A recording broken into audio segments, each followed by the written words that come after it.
Welcome to the Great Detectives of Old Time Radio. From Boise, Idaho, this is your host, Adam Grant. If you have a comment, email it to me, box13@greatdetectives.net. Follow us on Twitter at Radio Detectives and become one of our friends on Facebook, facebook.com/Radio Detectives. Today's program is brought to you by the financial support of our listeners. You can support the show on a one-time basis, support.greatdetectives.net. You can support the show using the Zelle app. Go to box13@greatdetectives.net or by mail to Adam Graham, P.O. Box 15913, Boise, Idaho 83715. Also over at greatdetectives.net, check out my review for Volume 3 of the Twilight Zone radio dramas. Now it's time for today's episode of Dragnet. The original air date is December the 14th of 1954, and the title is The Big Lens.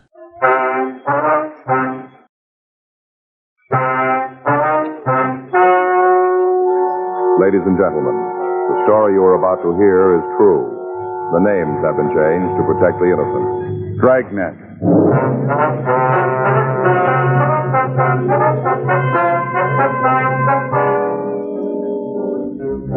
You're a detective sergeant. You're assigned to robbery detail. You get a call from the Georgia Street Hospital. A woman has been brought in to receive emergency treatment. She says she was kidnapped and robbed. Your job? Investigate.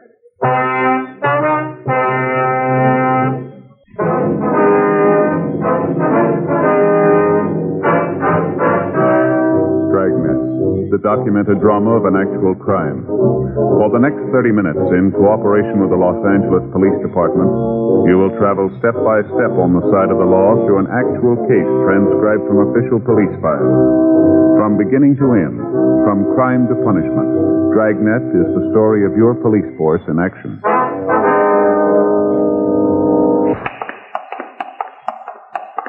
It was Wednesday, February 4th. It was cool in Los Angeles. We were working the night watch out of robbery detail. My partner is Frank Smith. The boss is Chief Detective Thad Brown. My name's Friday. We were on our way out from the office, and it was 8:32 when we got to Georgia Street Hospital, the treatment room. Dr. Hall? Oh, hi, Frank. Be right with you. Excuse me. Certainly, Doctor. Hi. Hi, Doctor. That the Alston woman? Yeah. How is she? Bruise about the face, not too serious. You can leave when you finish with her. Good. Can we go in now? Sure, let me know when you're through with it. All right, thanks, Doc.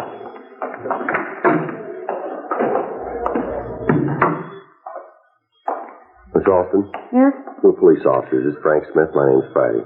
How you do? I do, ma'am. Doctor just told us that you could return home when we finish questioning you, so we're trying not to keep you too long. Thank you.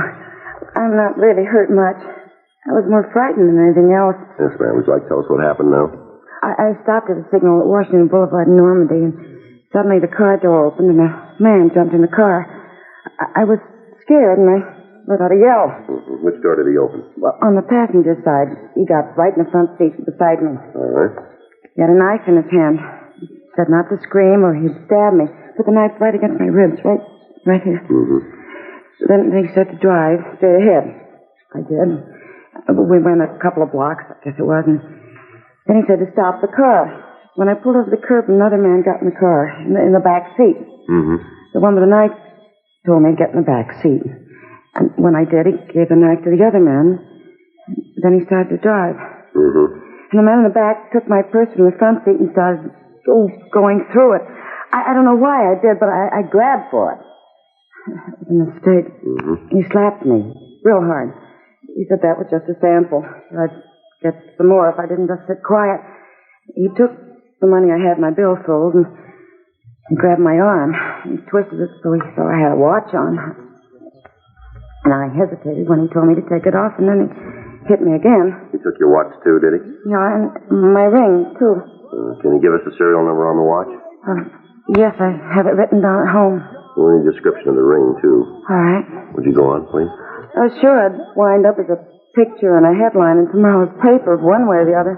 How do you mean that? Well, he was driving like a maniac. He was breaking all kinds of laws. That's right.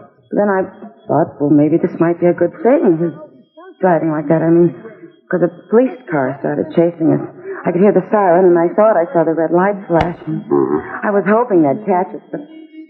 Well, somehow we got away from them. Man took so many chances, no wonder we didn't smash up sooner. You mean that you did have an accident later on? You don't know about that? No. Well, after he got away from the police car, this man kept driving real crazy and dangerous. Finally, we went down a dead-end street. He put on the brakes, but it was too late, and we smashed into a wall of some kind. Yes. And they got out of the car, and they started running. I started screaming. Mm-hmm. Well, anyhow, some man came out of a building. I told him what had happened, and he called the police and the ambulance. Here I am.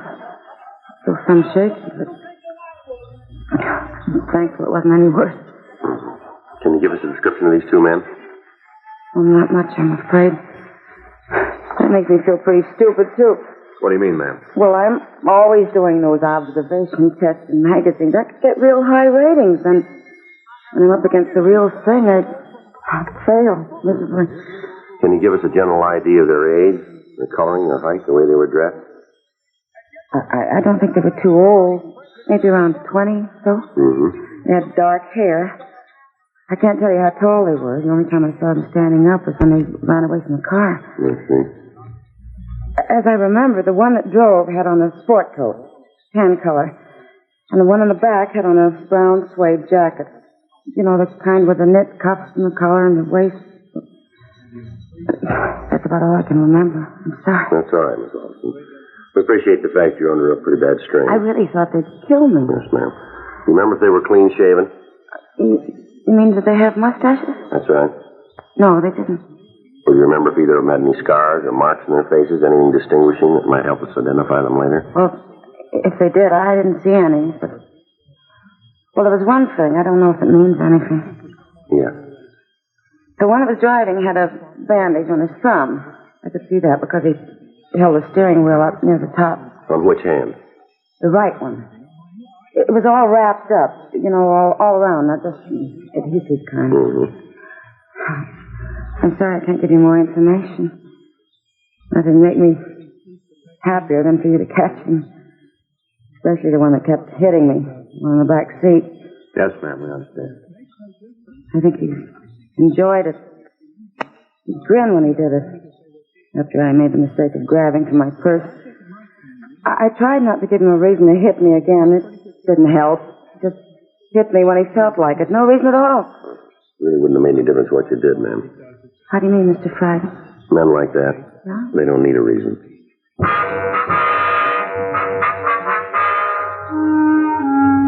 We continued to question Gwen Alston, but she could add nothing further that would aid us in identifying a suspect. She did give us a description of the ring. She said she would call and give us the serial number of her watch. She couldn't tell us anything about the knife used to intimidate her other than the fact that it had a blade about 6 inches long. We asked her to come down to the city hall and check the mug book. Dr. Hall released the victim and she returned home in the company of her brother. The radio unit that had answered the call had gotten out a local broadcast on the two suspects. They impounded the victim's car and it had been moved to the official police garage. 9:37 p.m. Frank and I drove over to Wall Street. The crew from Leighton Prince had just finished going over the car. Hi, Joe. Frank. All right, Harlan, how are you? You fellas draw this one? Yeah. You going to give us some help this time? Yeah, just finishing. Doesn't look too good. Yeah? Got a couple of partials, nothing real clean. Well, what we got from the victim, it looks like we got our work cut out for us on this. What do you mean, Joe? Well, all she could give us in the way of a description would fit any number of guys. I see. Well, we got something out of the back seat that might be of some use to you. What's that, Harlan? I got it right here in an envelope. There you are, Joe. What's this? Well, that aluminum container has some corneal lenses in it. What do you mean? Eyeglasses. You know, the kind that fit right in the eye. Oh, where'd you find them? In the back seat, right on top of the cushion. Well, might be something. We'll have to check with the Alston woman, see if they belong to her or anybody in her family. Yeah. What is this case, Joe? Kidnapping robbery. How many suspects? 2. One woman in the car? Yeah. Hurt her at all? Yeah, beat her up a little. Huh. Real He-Man, huh? I sure wish I had more for you fellas to go on. Yeah, we don't have much, but at least we know something. What's that, Joe? When we reach these two, Yeah. they won't give us any fight. We went back to the office and called Gwen Alston. She told us the corneal lenses found in her car did not belong to her or to any member of her immediate family. She also gave us the serial number on her watch. We took the container over to the crime lab. Ray Pinker said because of the facets on the lenses, he thought it was a type made by the Stimson Company. The next morning, we drove out to their shop. We talked to George Dudley. We showed him the lenses. Yes, that's our lens. You can tell quite easily when you hold it up to the light. See those little facets? Mm-hmm. Where is it? Oh, yeah. Could you tell us who these were made for, Dudley? I can give you the name of the optician. Appreciate it if you could. I'll have to check our files. It shouldn't take too long. All right, sir. Ordinarily, we'd have to check lens power, diameter, and radius curvature. Yes, sir. This is a special type lens. That's so? Used to correct the condition of the eye known as keratoconus. What's that, sir? The conical cornea. Oh. We don't make too many of them. Excuse me, I'll get the name of the optician for you. All right, fine. Pretty good deal, huh? Yeah. I know a fellow who wears them. Says he used to hate to get a haircut, but not anymore. All right? Yeah, with these glasses on his eyes, now he can get his haircut and still read the magazine. I found it for you. That's good. These were made for John L. Roberts. Just a minute, sir. I'd like to write that down. Okay, go ahead, please. John L. Roberts, 439 Camden Drive, Beverly Hills. Thank you, sir. Got it? Yes, sir. This is the optician that sent in the prescription, huh? That's right. All right, fine. Thanks for your cooperation, Dudley. Not at all. Always get a kick out of helping you fellas. Yes, sir. A lot of steps to solve a crime, aren't there? Quite a few, yeah. Sure hope I've given you a little something. You have? A lot of steps. Yes, sir. You helped us make the first one.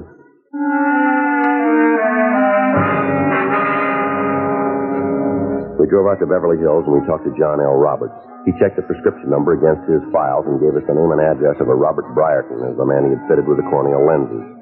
Frank and I went over to the house on Bedford Street, but there was nobody home. We found out from a neighbor that Brierton worked for a coin machine repair company on Pico Boulevard. We located the concern and the manager showed us where we could find the suspect. 10:13 a.m. Robert Brierton? Is your name Robert Brierton? Yeah? Police officers. For identification. Joe Friday? That's right. Frank Smith. Hi, Howard. I'd like to ask you some questions. What about? You wear those glasses all the time? Got what? The glasses you got on, do you wear them for work? Yeah, most of the time. What's this about glasses? You ever wear any other kind? Yeah, why? What kind? Well, how many kinds are there? Why don't you tell us? I don't get this. What am I supposed to have done? You wear another kind of glasses? Isn't that what you said? Yeah? What kind? The corneal lens type. Where are they? I don't know, home, I guess. You're not sure? Look, officers, I don't know what you're after, but if it's something that happened in the last 20 years, you got the wrong guy. Well, if we have, then you got nothing to worry about, have you? That's right, but mistaken identity can be embarrassing. I'd just like to know what I'm supposed to have done. Suppose you tell us about the other glasses, huh? Your corneal lens? Yeah. Well, what do you want to know about them? Like we said before, we want to know where they are. Like I said, home. You're sure? Yeah? How many pair do you have? One? You wear glasses all the time? Yeah? Can you see without them? Yeah, but not too good. Where were you night before last? At home? How about last night? Same. All night. Right. Can you prove it? Yeah, my wife will tell you that. You can call her on the phone. She'll tell you I didn't leave the house. All right. We'll go out there. You can call her just as well. We'd like to see your other glasses, too. All right. You mind telling me what this is all about? We're investigating a kidnapping and robbery. You think I had something to do with it? We're investigating. Okay, if that's how it is, I got nothing to hide. You want to go right now? That's right. My jacket's right here in the locker. Wait a minute, I'll get it for you. That's it? Yeah, the brown suede with the net trim.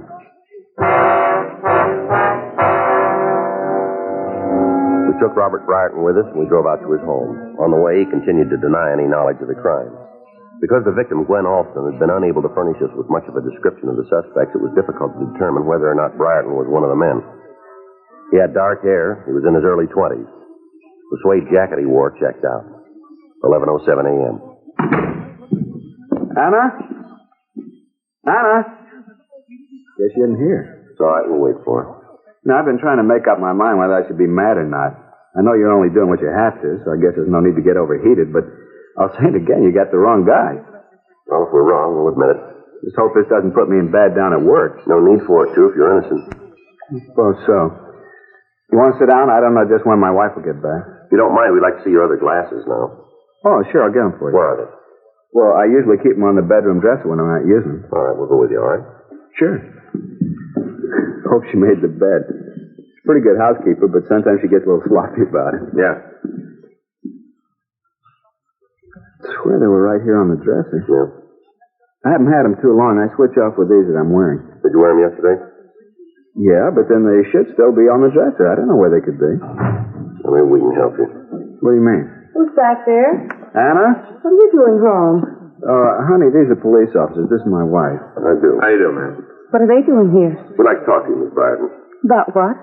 Now, don't worry, dear. But what's it all about? Would you like to step out in the other room, please? It's all right, dear. I don't understand this. Listen, Bill.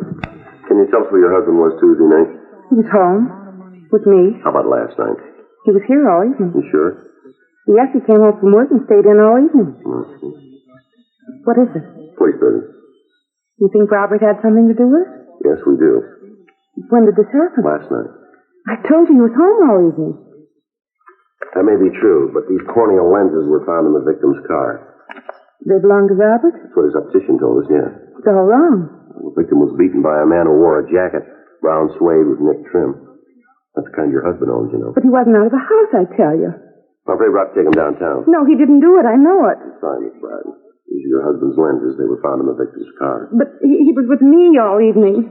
That may be, but we're going to have to hold him. No, he didn't do it. It was Gordon. Gordon, who? I let him wear Robert's jacket last night. Well, who's Gordon? My brother.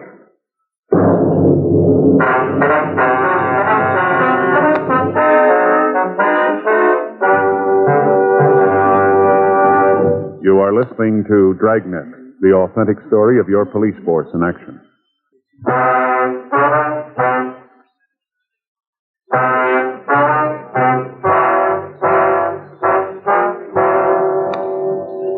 Mrs. Briarton went on to explain that she let her younger brother take the suede jacket the previous night. She also told us that the boy was living with them while he attended school. After questioning her further, we learned that Gordon Heading had been in trouble with the police before. We called the office and asked Jack Crowley to check the name and description through R&I. We also asked that if he came up with a record, he'd have Harlan Stahl compare Heading's fingerprints with the parcels found in the victim's car. Frank and I got the address of the school that the boy was attending, and we drove over to see him. We waited in a small office while the school authorities located him. Well, Miss Austin was right about what she told us. What do you mean? Well, she said she couldn't give us a very accurate description. Yeah. She said the ages might be around 20 or so. Mm-hmm. Not many high school students look 20, not even seniors. Yeah, that's true, but according to what the Briartons told us, this could be the boy. Yes, that's right. Come in. Come on in, son. Close the door. You Gordon Heading? Yeah. Police officers, Heading. What do you want me to do? Stand at attention? I told you once to come on in. Now come on over here. Sure, but remember where you are. These ain't soundproof walls. I don't play tough with our son. Sit down. Always the orders. Always tell you guys what to do. Sit down, stand up. You're all the same. But get off a guy. All right, back. just keep still. Sitting in school trying to learn something. You got to come around and jerk me out of class. Don't you wait until General Assembly. It's the whole school in on it. I don't care what you do to a guy's reputation. That's what you think, is it? Yeah. Now listen, son, we never heard of you before today, but we're finding out fast. The way we got it, you've gone way out of your way to make your own record, and you didn't do it in the classroom. We've got a good reason to be here. If you're innocent, you won't have to worry about what anyone in this school thinks. You don't sell me, mister. We don't have to, son. If you're clean, it's like we never met you. But I'm going to put it right on the line for you. The way this thing shapes up right now, we think you already bought yourself another hunk of trouble. Figures. I'm made before I go in. That's where you're wrong, kid. Nobody's going to tag you with a bum beef. You give us the right answers, and like my partner said, we never met you. All right. What do you want from me? You can start by telling us what you did last night. I went to a show. Where? Downtown. What time? Oh, around 7, I guess. Who was with you? Nobody. I went by myself. What was the name of the theater? The Dorn. What'd you see? What pictures? Yeah. I don't remember right off. One was Western. It was about spies. You're all by yourself. I said so, didn't I? What time did you get out of the show? Around 10, I guess. What'd you do then? Went home. What kind of clothes did you have on last night? What do you mean? What were you wearing? Oh, jacket, sports shirt, usual stuff. What kind of jacket? Suede. Belong to you? No, my brother-in-law. How'd you get out to Washington and Normandy? To where? Washington and Normandy. Told you I was downtown. Say, what is this? You tell us. You were in that car, weren't you? What The car? one you beat the woman in. Oh, you're crazy. Who was with you? I told you I was alone. What more do you want? The name of the person that was with you. I I don't know what you're trying to tag me with, but you're not going to make it this time. I told you I was at a show by myself. How do you think you can prove I wasn't? We found the lenses you lost in the jacket pocket. Boy, this gets wilder all the time.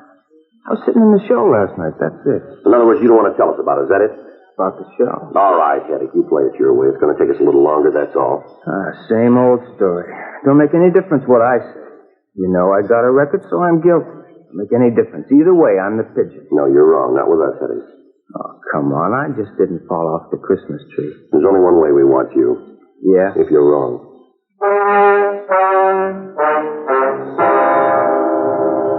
We took Gordon Hetty to the city hall for further questioning. We called Gwen Alston and asked her to come down and see if she could identify the suspect. Harlan Stahl said the suspect's fingerprints matched the partials found in the car, but there weren't enough points to build a case on. 2:47 p.m. Frank and I had the suspect brought to the squad room. Why don't you give up? I ain't going to cop out to something I didn't do. We don't expect you to, but we still want to know how a container with your brother-in-law's lenses could be found in the backseat of a victim's car. Now, they were in his jacket, and you wore that jacket. Isn't that right? Don't ask me. I was at the show. Yeah, so you said. Another thing, you guys better treat me pretty good while I'm in here. Yeah? Sure. I'm a kid. Don't forget it. Yeah, that's the way it reads in the books. For my money, that's as far as it goes. I told you once, we can put you in the backseat of that car. I get it. Robbery Friday. Right. Send her down, will you? Right away. Thank you. I'm going to tag the business office. I'll be right back. Okay, John. Miss Alston? Hello, Sergeant Friday. I got down as soon as I could. All right, fine. Have you got the man here? Well, we'd like you to tell us. We'll go down the hall here. Well, what do I have to do? Just look into this room. Tell me if you see the man that beat you up. Will I have to face him? No. We'll go around here. You can look through the door. Come on. All right. Now, right here. Now, do you see him? Well, what about it? Yes. That's him there.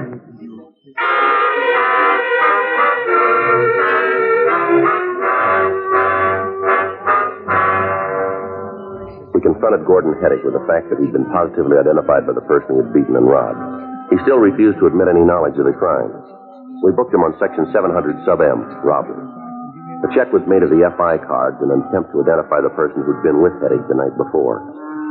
We called Newton University and 77th Street Division. When we checked the Central, a clerk went through the files and found that the suspect had been stopped at 9th and Main Streets at 10 p.m. the previous night. Frank and I went over to the First Street station. Is the FI card you wanted, Sergeant? Thank you. Well, here's what we're looking for. Yes? Wasn't alone. A person by the name of John Burko was with him. Officer make a card on him, too? Yeah, I got it here. What about the other guy? Thank you. John Burko, B-E-R-K-O, age 19, 506 Holt Avenue. Yeah. Something else in the back here that checks out. What's that? Notation the officer made. Yeah. Burko's right thumb was bandaged.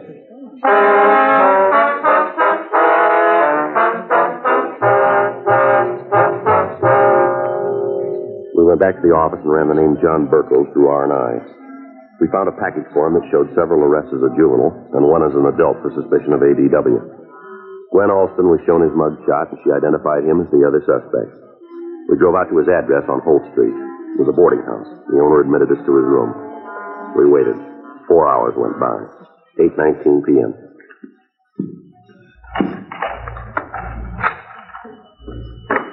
All right, Burko, hold it right there. What? Police officers, get your hands over your head. Come on, move. Sure. Over the door. Come on. Hands up on the door. Fine, now hold it right there. All right. Okay. He's clean, Joe. What's the pitch? Come on, turn around. Put your hands behind your back. All right. Take it easy with my thumb. I think I got blood poison. Yeah. Now, you want to tell me what this is about? A friend of yours sent us over to get you. Said you always work together on everything. It's kind of lonesome without you. Who are you talking about? Hetty. He sent you here. He copped out to you? I don't know. What did he say? You figured we're here. Let's think. Big talk about how he'd never cop out to anything. Never admit nothing. Well, that's the way it is when you get mixed up with young squirts. All right, let's go. Lousy punk. Suppose you know how he beat up that woman. Yeah. Should have heard him afterwards, laughing about how he hit her. Should have figured he'd cop out if he got nailed. No guts. Got to beat up on women. No guts at all. Well, that's real funny, isn't it? What's that? We just talked to him. Yeah? He said the same things about you.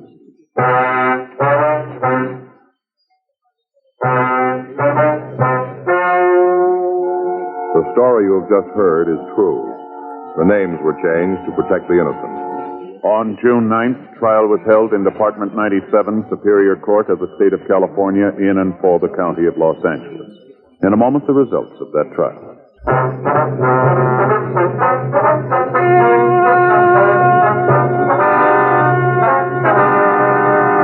A petition was filed on Gordon Hettig, alleging one count of robbery and kidnapping. He was declared unfit as a juvenile and ordered to be tried in Superior Court.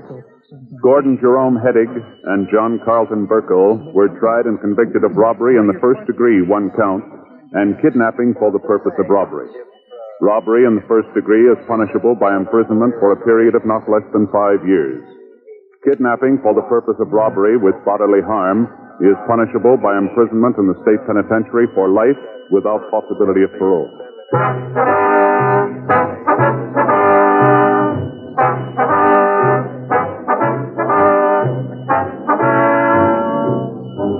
You have just heard Dragnet, a series of authentic cases from official files. Technical advice comes from the Office of Chief of Police W.H. Parker, Los Angeles Police Department.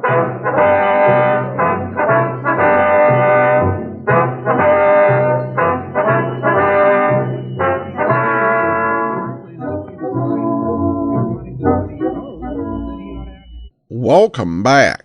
Interesting case where they are able to take, one clue and follow it all the way to the identity of the actual perpetrators. One thing that does stand out in this episode, and there have been other episodes of Dragnet that have addressed this, is that really there are a lot of troubles that come when you have a partner in crime. The partner, particularly if they aren't fully mature, may make mistakes that lead to your undoing. Then we have an email from Kim who writes, "Hi Adam, I have a habit of listening to your podcast just one series at a time.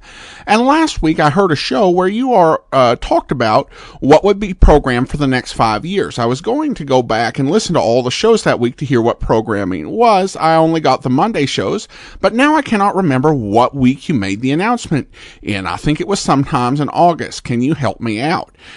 Kim, I believe it was the third week in August. However, if you want to find out the shows that we are planning on doing in the next 5 seasons, I do encourage you to go to biglist.greatdetectives.net, where our 5-season master plan is laid out by days. So what shows we're planning doing on Monday, what shows we're planning on doing on Tuesdays, Wednesdays, well, so on.